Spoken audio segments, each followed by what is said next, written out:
All right, so before going through with this topic, let's have the overview first, okay?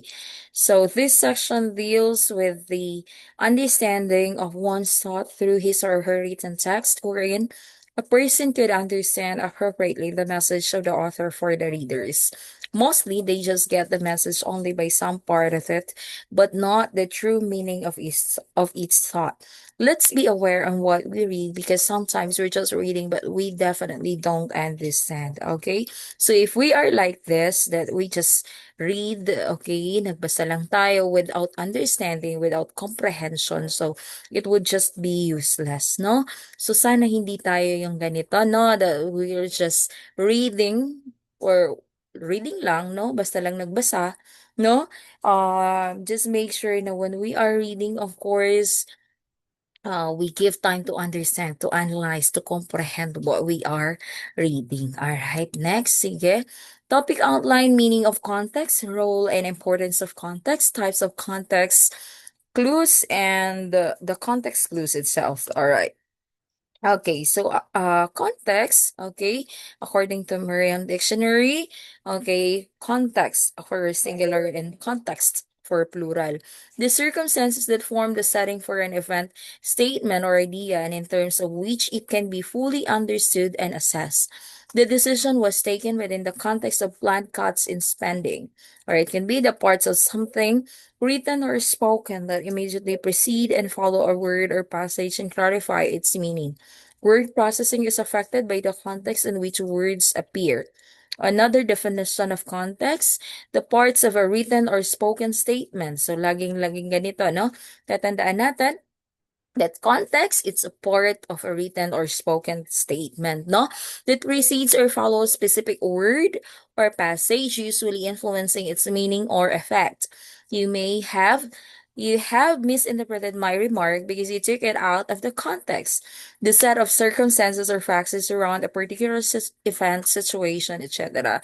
So sometimes, no, nangyayari talaga sa atin na we tend to misunderstood someone, okay? Nami-misinterpret natin, no? Mostly kapag, for example, dito natin makikita yung gap between speaking in person, personally, yung kausap mo talaga in person, and yung sa mga chat lang, no? O sa mga text. So sometimes, we tend to misinterpret or understood natin yung messages na kapag, for example, binabasa lang natin. At sometimes, no, yung nag-chat sa'yo, nag-text sa'yo, hindi naman siya galit. Pero nung binasa mo, parang ang pagkaano mo, parang galit talaga 'to siya ng chinat niya 'to, na sometimes nangyayari 'yan, 'no? That's why it's better to talk in person naman talaga, 'no? Alright. The surrounding context, the surrounding circumstances, ideas, and words woven together to form the setting or background for an event, statement, or idea. Context, the words or ideas expressed before and after provides us with the information we need to fully understand, evaluate, or interpret the ideas in the passage. Okay. And ang dami nating definition about context, no? Another definition, properly used, which is used when the answer is limited to a set of known options. So kapag which ginagamit natin if we are to establish choices, no? For example, which among, so there is one correct answer or there is an option, no? You need to choose, no? So kapag ganun, ano lang siya, parang isang sagot, no? Ganon, okay? There, limited lang yung sagot, no? Kapag ganon, okay? What is used when there are no limits? So kapag what, syempre, no limitation, no? So parang ang daming pwede mong maisagot. Ang daming pwede mong ma-establish na sagot, no? So the question in which, so for example, in this statement, in which context is stealing justified? Okay, so meaning to say, if you were to ask in this type of question, in which context is stealing justified? So meaning to say there are possible options and you need to choose one, no? Among the choices or among the options. is asking for one of a given number of contexts, whereas, okay, kapag ganyan, in which, so you come up with one correct answer, whereas kapag ganito ang type ng question, in what context is stealing justified, is a completely open question. Oh, that is what we call the open-ended question. So there were a lot of possible answers kapag ganito, no? So I hope you see the difference between the use of which and what, no? So kapag which, there is an options, no? There are options, there were choices. Pag what, of course, parang ano siya, there are a lot of ano. Kapag which, syempre, you come up with one. Kapag what, there are possible answers, no? Or in other words, no limitations siya. Okay? Another, the definition of context is a setting within which a work of writing is situated. Context provides meaning and clarity to the intended message. Context clues in a literary work create a relationship between the writer and the reader, giving a deeper understanding of the intent and direction of the writing. Literary context is background information or circumstances you provide to inform why something is taking place. Context can also be the backstory of a character, provided to inform the behavior and personality. All right. So next we have the role of context in shaping purpose and constructing meaning. So, sige. First one. Mhm. Okay, next. Okay, the first types of context in writing, we have what we call the historical context. Okay, so historical context, what is historical context? Providing the time period and its current events can inform the general mood of the era, setting the stage for the tone of your piece of writing and creating an understanding of the society at the time. Historical context can inform the atmosphere for your audience, giving them context for how people felt and behaved during that period in history, the clothing styles of the time, or even the specific word choice like slang that was used in that era. Okay, so from the word itself, historical context is bear in mind, pag sinabi nating historical context, it talks about that's providing time period and its current events. Just like, okay, just like when we're talking about history. So for example, if you were asked about history, so diba, it's a time period and the current events, or the what are the things that happened, or for that particular era, no? Historical context. So there should be the time period and the current events. All right. Okay, example. Okay, historical context. Examples: ancient plus religion, colonial period plus society, civil war plus culture, Renaissance plus philosophy, Reformation plus life, Elizabethan age plus history, 20th century plus customs, 21st century plus social. All right. Now let's move on to physical context. Okay, ano tong physical context? The attributes of a place can also inform how a plot unfolds or how characters develop. Okay? The physical environment you establish for your writing will influence how certain characters act and how the audience understands them. Okay? A couple breaking up a football game will be a much different scene than them breaking up during a movie. A story about characters escaping a natural disaster in New York City will have a different setup than if they were escaping one in Wisconsin. Your environment can dictate how a plot unfolds, but it's important to provide readers with enough detail for them to understand why, okay? So, ang tatandaan nyo lang dito, when it comes to physical context, okay, from the word itself, physical context, you are talking with the physical environment, the physical environment that you establish for that particular writing that somehow could influence the characters' act and how the audience understands them. Okay, that is for physical context. Example, this one. Wait lang. Okay, example this one, okay. The novel Lord of the Flies, which has a strong physical context of a deserted island and the need for survival. Okay. That's for physical context. Another, let's have another types of context in writing pa rin that talks all about, okay, so this is cultural context, okay? Beliefs, religion, marriage, food, and clothing are all elements of cultural context that sometimes need to be provided in order to fully understand an author's story. For example, Emmy Tan's The Joy Luck Club includes social context with the writer's experience, providing background information to those who are unfamiliar with the traditions of Chinese American culture, which is integral in the reader's understanding in this family's tradition and beliefs without expressing the fears or expectations embedded in the culture you're writing about. A divide is created with those unfamiliar, forming a gap between the reader and writer and potentially losing your audience. Okay, so this one, cultural context, when the word is a culture, no? Okay, so it talks about the beliefs, the religion, the mirrors, the food, the clothing of the particular place, no? Just like for example, this one, okay? So, Amitans, the Joy Luck Club, okay? So, ano ba siya? Tungkol saan ba siya, no? Kung hindi mo alam, of course, for example, if you were to read this and you don't know the traditions of Chinese American culture, then definitely that will ito na yung sinasabi that would form a gap between the reader and the writer. So dapat ini-include na rin siya doon. For example, of course, for the readers to understand how the story goes. Bakit ganito ang practices na ginagawa nila? That's because that's part of the Chinese American culture kasi yung ganon. Okay? Those things. Okay, example of this, my Antonia, Willia Cater. Okay, kagaya niyan, no? Pag tinignan natin yan, dami nating maisip kung ano kaya tong story na to. What is this all about, no? Next, we have situational context. Okay, another types of context in writing pa rin. Okay, situational context is why something is happening based on the event itself. For instance, someone in a first date might be more nervous than would be when out with a friend or family may act more aggressively towards one another when they were playing a board game than when they're having a legitimate disagreement.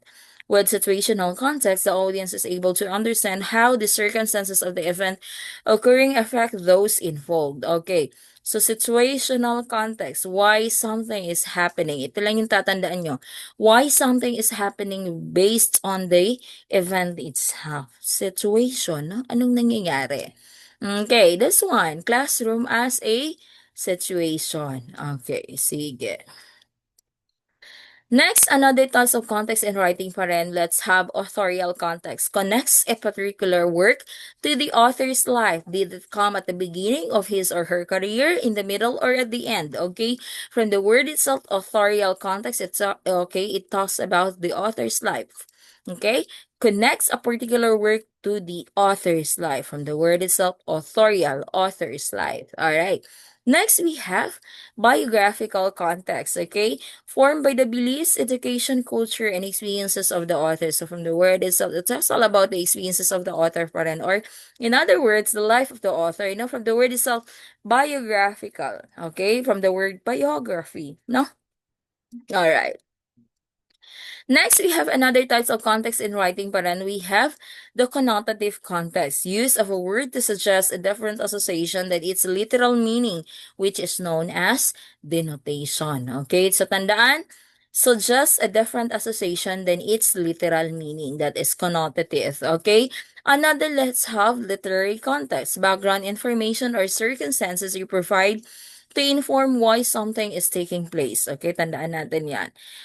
Background information or circumstances to inform why something is taking place. Next, we have philosophical context, addresses age-old questions of metaphysics, ethics, and morality. So, from the word is philosophical, no? Okay, talks about metaphysics. Ito yung tatandaan niyo dyan. Metaphysics, ethics, and morality. Okay. So, why is context important in writing? So, bakit ba siya importante, no? The role of context is to bridge the gap. Okay, take note of this. The role of context though, is to bridge the gap between authors and their audiences, strengthening readers' comprehension and preventing miscommunication of the writer's intent. It's not enough to know that a particular event is occurring. Readers also need context to know why. Okay? So, hindi naman kailangang okay, pinrovide na, no? So, dapat naintindihan talaga natin why, how did the author come up with this, no? Or what does this story imply to us, okay? Or teaches us, no? What are the lessons in the story, those things, no? For example, the themes of William Golding's O Lord of the Flies, in which a group of boys is stranded on a deserted island, becoming increasingly violent as they grow fearful of a dangerous creature, makes more sense within the context of author's experiences in World War II. So, ang galing ng author dito, no? So, imagine, he created this story of The Lord of the Flies, no? Okay, so iba yung story, but then ito ay parang nagawa niya out of the context of or the experiences that he has during the World War II. So sometimes pwede tayong gagawa ng ganito, no? As an author, as a writer, pwede natin gawin to na for example, out of this experiences na meron ka, you can create from that, okay? Just like for example, it's like in real life situation, no, yung kahirapan natin, no? That's why, 'di ba? Anong nagagawa kapag mahirap ko? So that's why you strive harder, no? You do your best, okay? Talagang yung iba nagsusumika for the future, of course, no? Kasi so parang ganun 'yon. So yun yung nagiging motives mo, okay? Yun yung nagmo-motivate sa'yo to do that, no? Example, bakit ka pa nag-aaral pa? Bakit ka pa nagpapakahirap ngayon, no? Nagtrabaho ka na lang sana, kumita ka pa, no? Of course, you have your dreams, no? Mga ganong bagay. So, ganun din kapag author kayo or writer kayo, no? Pwedeng, for example, out of this experience that you have, you can create. It's not necessarily na ang title ng gagawin mo ay particular for that ano talaga. So, pwede mong i-divert. But then, the focus, okay, or yung pinaghuhugutan mo is yun pa rin, no? Okay. Because a writer, of course, as an author, as a writer, you need to be creative. Okay, tips for providing context in your writing. Okay, get creative. That's number one. Okay, when you include context, you want readers to understand where you or your characters are coming from. No. So this information doesn't have to be straight summary. Context can take the form of anecdotes, memories, life experiences, or relationships. Find creative ways to weave context into your writing in order to increase comprehension of your text. Okay? So, number one, be creative. Next one, remember your audience, no? So, yung be creative talaga naman, no? The moment pa lang na mag-isip kayo, ano yung story na gagawin ko? Ano ba ang theme ng story na gagawin ko? So, doon pa lang nag-iisip ka na. If you are not that creative enough to think of, then definitely wala kang magagawa, no? Okay, and second, of course, remember your audience or it's like knowing your audience, no? Or parang sa ganito lang yan, kapag kayo ay speaker, you should know your audience, no? Importante to. Why? Okay? Context is important when considering who your story is for. Of course, if your target audience is first grade students, your contextual references should be ones that make sense and are relatable to that age group. Think about who your story is aimed towards and consider how your language can increase the relevance of writing and strengthen your audience understanding. Okay. So just like this, no, kahit sabi, okay, for example, okay, nag-speech kayo, pero yung speech nyo, for example, yung ginawa nyo yung speech ay about love, no? Tapos yung mga audience nyo ay mga bata naman. So, do you think they could relate to it? So, hindi masyado, no? So, kailangan inaalam natin kung sino yung target audience natin, no? Okay, importante yon. Okay. Next, be mindful of overloading. Exposition in the beginning part of the story is how many writers provide context, but too much can slow down the pacing, muddy the overall message, or distract from the intended meaning. Heavy expositions, both fiction and nonfiction, can lose your readers in extraneous details, many of which will not be remembered when it comes time to the main story. Include only what is necessary to understand the setting, premise, the characters, and trust your audience to put together the rest. Okay. So be mindful of overloading. So sometimes nangyayari to, no? So dahil sa kagustuhan natin na marami tayong mai-share, no, sa ating mga listeners, no, sometimes parang nakaka-experience na yung ating mga listeners or ng ating audience na information overload. So kapag ganon, edi syempre imbis na mas maunawaan pa nila yung kwento, parang na ano na sila, no? Nawawala na sila sa focus, no? So that's why we have to be mindful, of course, with the content na ilalagay natin. So, dapat ano lang, hindi masyadong marami. Dapat tugma lang, no? Okay. So, the importance of context in writing. Okay, this is just a recap or to sum it up. No, literature is probably one of your hardest subjects. If it's not, then you go, please tell me your secrets. However, if you're anything like me, then you probably look a bit like this when you begin considering the overall meaning of the text, the author's views and values, and how any three passages in the text create meaning. When I became awash with confusion, like our old Polly Ryan Reynolds, the first thing I did after eating a whole block of chocolate was ensure I understood the context of the text. Without a clear understanding of the context of your text, o tandaan niyo to ha, without a clear understanding of the context of your text, you cannot fully comprehend the views and values of the author nor the overall meaning of the text, no? So, syempre, no? Kung hindi mo naintindihan yan o hindi ka marunong hindi mo ma-interpret yan, no? Okay. So, hindi mo nagigets, hindi ka nakaka-connect. It's also part of the criteria for literary perspectives. So, if you want to be feeling like this after you write a piece for literature, consider the following. Okay. Ano tong mga to? Author's context versus reader's context. Austen was hunched over her small writing desk in the village of Charlton during England's Victorian era as she wrote Persuasion. You're more likely reading it in a cozy bed, listening to Taylor Swift, and half considering whether you're going to watch on Netflix later. However, remember, your current social and cultural context can have a great influence in how you read the text. So it's always important to imagine the author's own context, whether this be very similar or very different from the context of their text. It's as easy as Google search. So try to imagine if you were in this situation, no? Nagbabasa nga kayo, pero iba naman yung naiisip nyo. Okay? And another thing, so parang, so, nangyayari naman 'to 'no, hindi naman tayo perpekto 'no, 'pag nagbabasa sometimes 'di ba, parang minsan nga, free time lang, parang nagbasa-basa ka lang 'no, minsan naman, so gano'n.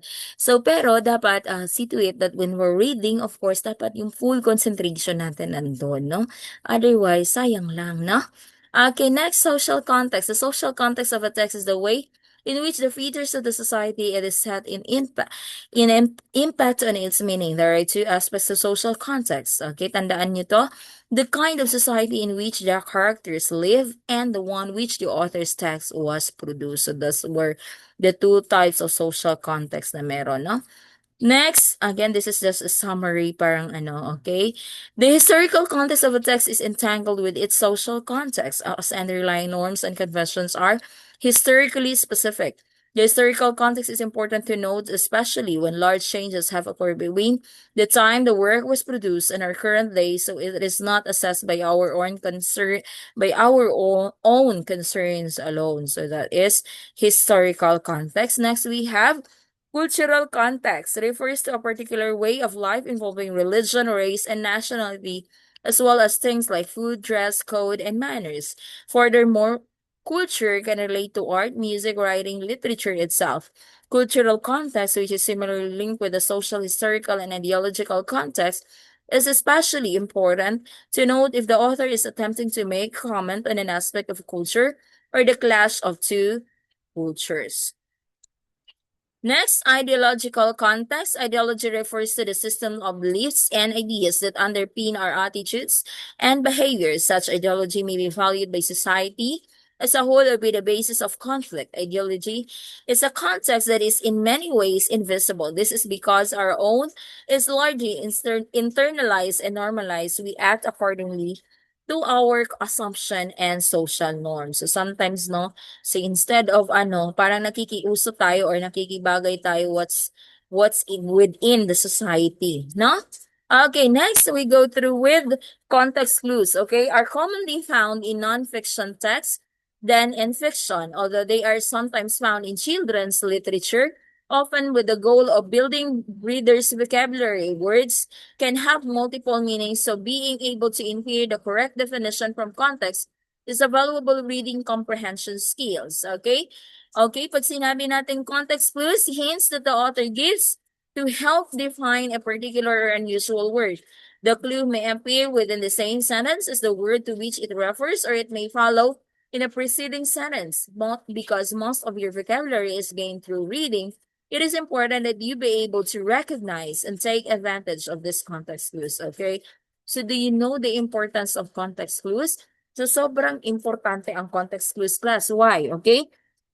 So dati, sinasabi ng teacher namin when I was in elementary, I remember, okay, our teacher encourages us always to, kapag nagbasa daw kami, when we're reading and then we encounter these unfamiliar words, we tend to look at the dictionary daw. So ngayon dahil we're in technology-driven na ang mga tao, 21st century na tayo, so it's like ano na talaga, technology talaga ay talagang ano na, inevitable, no? Okay, so because of that, so ano na, hindi na kayo titingin ng dictionary, research na lang kayo, Google search. But, okay, I tell you class, okay, if you know this context clues, if you know the functions of this context clues class, I tell you, there's no need for you to look at the dictionary every time you encounter these unfamiliar words. Hindi na kailangan. Talaga? Paano yun? Okay? Because this context clues could be your real hint, okay? So could be your clue from the words up nga, context clues. So could be your clue, and that way, you can be able to understand those unfamiliar words, okay? What you need to do is you go through with the top, for example, in a certain paragraph, you encounter these unfamiliar words. So anong gagawin mo lang? You go through with the whole paragraph, you read it again until such time na magkakaroon kayo ng idea, maybe this word pertains to this. Okay? Or maybe this word, ito lang ang ibig sabihin. Those things, no? Okay, examples of context clues. Sometimes when we read a given portion of the text, we're not entirely sure what's going on. This is where context clues come in. So context clues provide further information about a word or phrase that helps the reader understand its meaning. These clues offer insight either directly or indirectly into the portion of the text that's difficult to understand. Let's explore various examples of context clues to see how they work. Okay, there are types of context clues, no? Madami-dami yan sila. Okay, there are a lot really. Okay. So, first one we have, uy, kasama pala to, no? Si punctuation. The meaning of a word are explained immediately after the word between brackets. Okay? From the words of punctuation. So, itong mga brackets nakakatulong pala, commas or dashes. This type of clue is very common, especially in college textbooks. Okay, so punctuation daw nakakatulong din, no? Nakakapagbigay din ng hint sa atin. Next, we have inference. So itong inference, ito sa lahat ng type of context clues, ito yung mahirap. Kung hindi mo kayang unawain ang binasa mo, then you cannot infer, you cannot do this inference, no? A word's definition is not explained. O, diba? Sabi, it's not explained. That's why I tell you, from all the types of context clues, this one is the hardest one, no? You need to look for clues before or after the sentences. Example of this, you don't need to worry about talking to Mr. Fry. Okay, for example, sabi ng friend mo or sabi ng katrabaho mo, he is an affable principal. Okay, so you will think, huh? Okay, he is an affable principal. Okay, so ano daw? You don't need to worry. So it's like reading na parang inuunawa mo yung mga binabasa mo talaga, no? You don't need to worry daw. Hindi ka na lang daw mag-alala. Okay, because Mr. Fry is an affable principal. So with that, makapaisip ka, maybe this someone is friendly, easy to talk to. Okay? Ganon, no? Ganon yung inference. So, you need to understand, okay? Para mo maintindihan talaga. Kailangan mong maunawaan para ka makapag-make ng inference mo out of the context, okay? Inference as context clues is one clues before, after, or within the sentence in which word is used. We need to be inferred from the context, okay? Inference, okay? Take a look at this. A few examples. Walt's pugnacious behavior made his opponent back down. The man kicked a large fish, but he needed his friend to enlarge the hole to drag it out of the frigid water. Okay, these were examples of inferences. Next, we have definition or explanation. The unknown word is defined or explained within the sentence or in a sentence immediately preceding. Okay?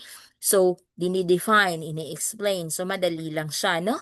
The patient is so somnolent that she requires medication to help her stay awake for more than a short time. Okay? Definitions or explanation as a context clues. Okay, a synonym is one way to understand meaning, but how about a straightforward definition?